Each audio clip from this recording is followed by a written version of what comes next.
स्वागत है आप सभी का आपके अपने चैनल एकलव्य एजुकेशन सेंटर के इस नए वीडियो में।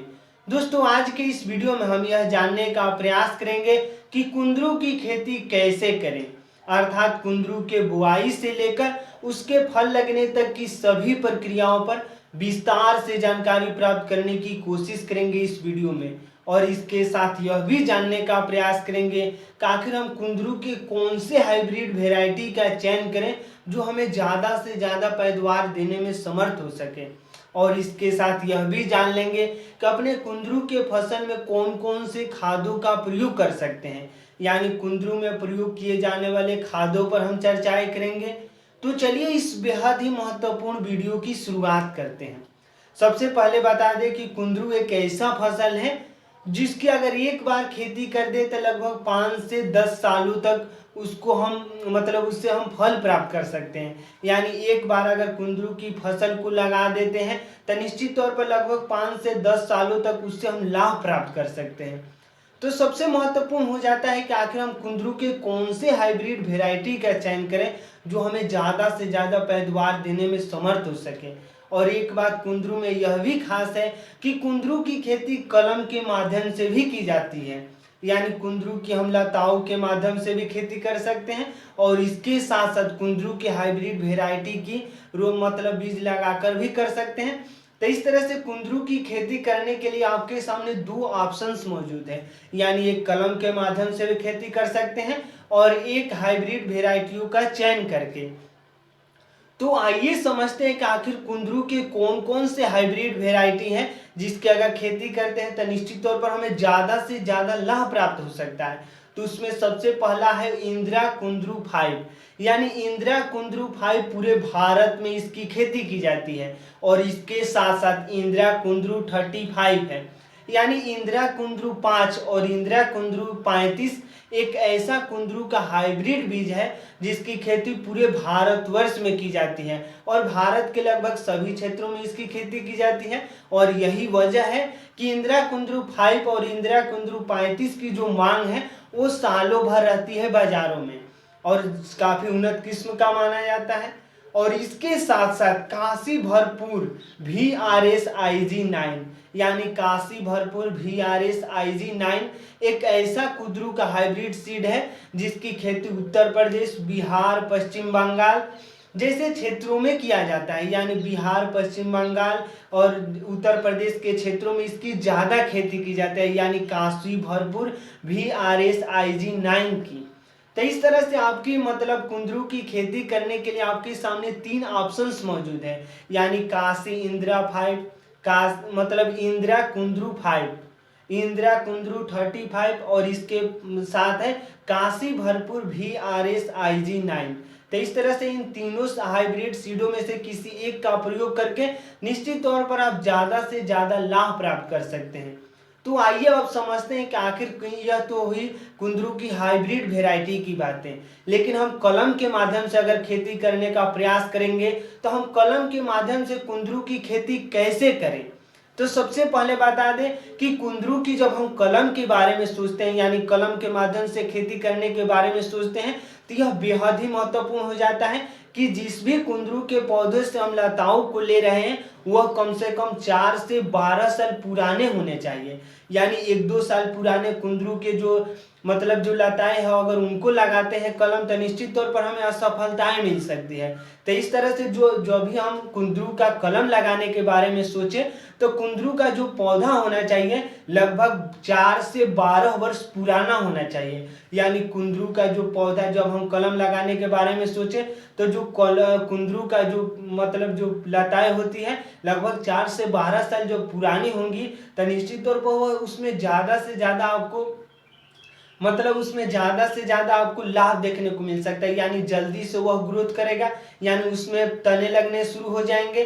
तो इस तरह से हम जल्दी से लाभ प्राप्त कर सकते हैं। और यही वजह, अगर हम बीजों का खेती करते हैं तो निश्चित तौर पर हमें ज़्यादा समय लग सकता है। अगर हम कलम के माध्यम से कुंदरू की खेती करते हैं तो महज 1 से 2 साल के अंतर्गत में हम इससे लाभ प्राप्त करना शुरू कर देते हैं। तो सबसे महत्वपूर्ण हो जाता है कि जिस भी हम लताओं का चयन करें कुंदरू को, तो वह 4 से 12 वर्ष पुराना होना चाहिए और लगभग 15 से 20 सेंटीमीटर लंबे लताओं को काट लेंगे।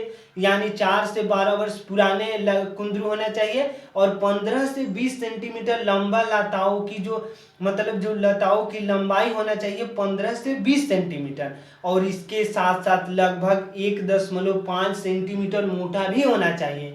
क्योंकि अगर पतले लताओं को लेते हैं तो निश्चित तौर पर उनमें जो पौधे तैयार होने की प्रक्रिया है काफ़ी धीमी हो सकती है। तो इस तरह से हमें जो लताओं की मोटाई होनी चाहिए 1.5 सेंटीमीटर और उसमें लगभग 5 से 7 गांठें होना चाहिए, यानी जोड़ हम कह सकते हैं। यानी गांठ अगर समझ पा रहे हैं तो ठीक है, नहीं तो हम जोड़ कह सकते हैं। यानी लताओं में लगभग 5 से 7 गांठें यानी जोड़ होना चाहिए। अगर ऐसे हम लताओं का चयन करते हैं तो निश्चित तौर पर हमें लताओं से जल्दी तने दिखने को मिल सकते हैं, यानी वह पौधे के रूप में जल्दी से तब्दील हो सकता है। लगभग हम बातें करते हैं कि वो सामान्य तौर पर 60 से 65 दिन में उसमें जड़ निकलना शुरू हो जाते हैं। यानी जैसे ही 4 साल से 12 साल पुराने लताओं को 15 से 20 सेंटीमीटर लंबाई हम काट लेंगे, उसकी लंबाई होनी चाहिए और लगभग 1.5 यानी 1.5 सेंटीमीटर उसकी मोटाई होनी चाहिए लताओं की, और 5 से 7 उसमें जुड़े होने गांठ होना चाहिए और लगभग 60 दिन के अंतर्गत उसमें से जड़ देखने को मिल सकते हैं। यानी जैसे उन लताओं को मिट्टी में अगर डाल देते हैं, यानी उसको अगर रोपण कर देते हैं उन लताओं का, तो लगभग 2 महीने के अंतराल में यानी 2 महीने के अंतर्गत में आपको जड़ देखने को मिल सकते हैं, यानी वह तैयार होने शुरू कर देता है। और यही वजह है कि हम लताओं के माध्यम से जल्दी कुंदरू के फसल से लाभ प्राप्त करने में सफल हो जाते हैं। तो आइए अब समझते हैं कि आखिर कुंदरू की खेती कहाँ पर हम कर सकते हैं। तो कुंदरू की खेती करने के लिए हमें बलुई दोमट मिट्टी का चयन करना होगा। यानी अगर बलुई दोमट मिट्टी में कुंदरू की खेती करते हैं तो निश्चित तौर पर जो हमारा कुंदरू का फसल है अच्छे तरीकों से ग्रोथ करेगा, और निश्चित तौर पर जो भी पौधा अगर अच्छे तरीकों से ग्रोथ कर रहा है तो निश्चित तौर पर हमें ज़्यादा से ज़्यादा लाभ भी देने में समर्थ होगा। और जब हम पीएच की बातें करते हैं, यानी पीएच वैल्यू होना चाहिए 7 यानी लगभग 7 से 8 के बीच में रहता है, यानी 6 से लेकर 8 के बीच में रहता है, फिर भी हम कुंदरू की खेती करते हैं तो निश्चित तौर पर हमें लाभ प्राप्त हो सकते हैं। तो इस तरह से पीएच मान होना चाहिए मिट्टी का 6 से लेकर 8 के बीच में। और इसके साथ साथ कुंदरू की हम खासियत यह है कि यह कैंसर जैसे बीमारियों से लड़ने में सहायता प्रदान करता है। यानी जो भी व्यक्ति कैंसर से पीड़ित है, किडनी स्टोन से पीड़ित है, मधुमेह जैसे गंभीर बीमारी से अगर पीड़ित है तो निश्चित तौर पर वह कुंदरू की सेवन करते हैं, यानी कुंदरू उनके लिए लाभदायक साबित होता है। और इसके साथ साथ कुंदरू में एक हाइपरग्लाइसेमिक एक पाया जाता है, यानी हाइपरग्लाइसेमिक कुंदरू में पाया जाता है, जो मधुमेह जैसे गंभीर बीमारियों को कंट्रोल करने में सहायता प्रदान करता है। तो इस तरह से जो कुंदरू है काफ़ी तरीकों से हमें लाभ देता है और कैंसर, किडनी स्टोन, मधुमेह जैसे बीमारियों से लड़ने में जो सहायता प्रदान करता है।